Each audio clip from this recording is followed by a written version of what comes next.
As we are entering the final phases of our class, a couple of things I want to hone in on, and that is that hopefully at this point in time, you've got a better understanding of how important it is when it comes to art to understand the importance of the visual elements of design and how they interrelate with the historical context or what's going on in history at any given time. Because what is going on in history at any given time really reflects or is reflected in the art, whether that be prehistoric, Egyptian, Greek, Roman, early Christian, Renaissance. If you get nothing else out of this class, I hope that you leave with a heightened awareness that as you look at art, number one, there's a lot more information embedded in art through the ages than we see face value.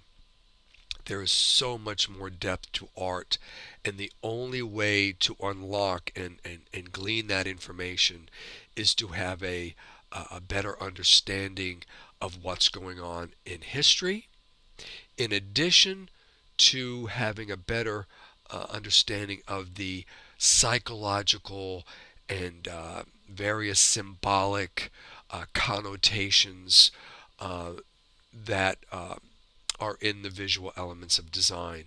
A great example would be the vertical line versus the diagonal line. And we see Romans, for example, using lots of vertical lines to reinforce this concept of authority, power, and strength. Whereas the Baroque period using all kinds of diagonal lines to reinforce the tensions uh, and the drama going on at that time. So hopefully you will leave this class with a better understanding, a more deeper appreciation, and deeper insight into art through the ages. And next time you go to a museum, instead of just looking at the art and say, oh, pretty picture, or I like that, or I don't like that, you can really look at it and scrutinize it and get more information out of it and to appreciate it more, because you can look at Impressionism, or you can look at Renaissance, or you can look at Baroque, and you can say, that artist is truly a filter for those times, and what that artist is communicating in his or her art is a reflection or a synthesis of what is going on during the time he or she lived.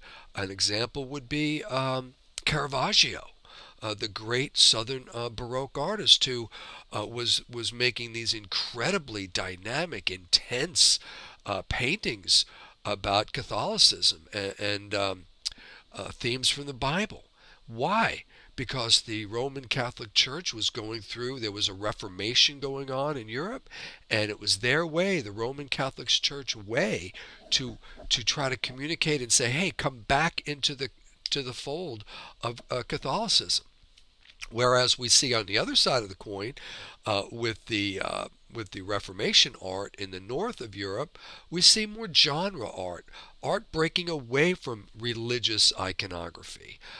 We see with the Egyptians, their art was a complete reflection of their fascination with death and the afterlife.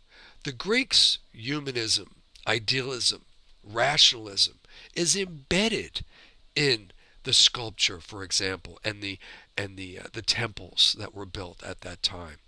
So I hope that you'll leave this class with a more appreciation for art through the ages. We couldn't cover everything in such a short period of time. I had to truly compress everything for you all to get a sense of of the aesthetics of art and artistic sensibilities throughout history. But hopefully you got a little more insight into art and the reasons behind it. It's not only about making pretty pictures. It's about connecting with the viewer. It's about communicating all kinds of issues throughout history. So I've enjoyed being your instructor, and I hope that you'll leave here with a little bit more appreciation and a deeper insight into art through the ages. I enjoyed being your instructor.